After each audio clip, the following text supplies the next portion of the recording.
Tiga orang ini menyatukan peta mereka menjadi satu. Wanita ini langsung menunjuk ke tembok dan berkata kematian adalah satu-satunya jalan menuju kelahiran kembali. Ia pun menempelkan tangannya ke bulatan dinding dan mendorongnya perlahan. Dan bingo, tembok itu terbuka dan mengeluarkan cairan hitam yang tampak aneh. Tapi sebenarnya tempat apakah ini? Inilah awal petualangan dari seorang wanita jenius yang sangat tertarik pada sejarah dan budaya. Tahun 1911, wanita ini bersama anak buahnya berangkat ke padang pasir di Mesir. Tak lama, mereka sampai di sebuah pos penggalian. Wanita itu turun dari untanya dan melihat ke arah lubang besar di tengah gurun. Sebelum masuk, anak buahnya memberikan air putih. Tapi bukannya diminum, wanita ini malah mencuci tangannya dan tetap tenang. Mereka tak sendiri. Dua orang penduduk lokal ikut bersama mereka kalau terjadi hal berbahaya di dalam sana. Namun tanpa mereka tahu, dari kejauhan ada pria lain yang sedang mengintai mereka dan langsung pergi.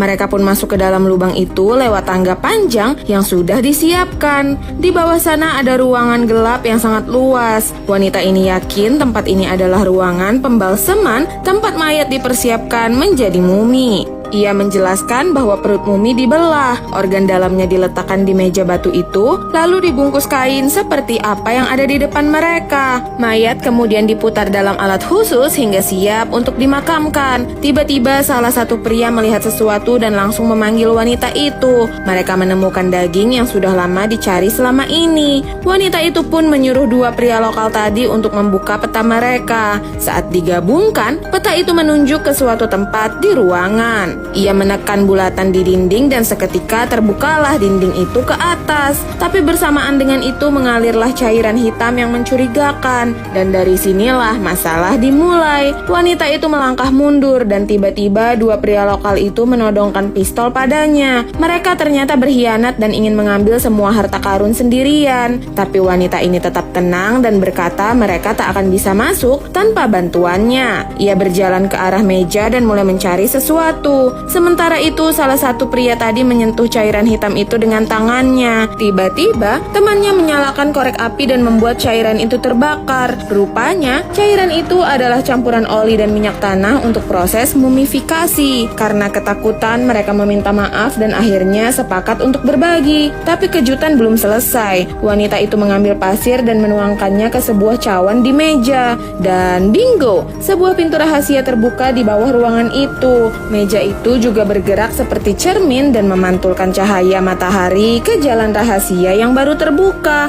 Semua orang pun terkagum-kagum. Ternyata inilah tempat semua harta Raja Fir'aun disimpan. Dua pria itu langsung tertawa senang melihat tumpukan emas di hadapan mereka. Tapi wanita ini tak tertarik pada emas. Ia mencari satu hal, yaitu peti yang berisi mumi seorang raja Mesir kuno. Tapi belum sempat mereka mengambil apa-apa, dari atas sana pasukan tentara sudah datang menyusul. Dan tepat saat itulah salah satu pria tertawa bahagia. Kalung emas yang ia pakai tiba-tiba bergerak sendiri seperti ular. Apa yang sebenarnya terjadi? Kita tonton di part 2.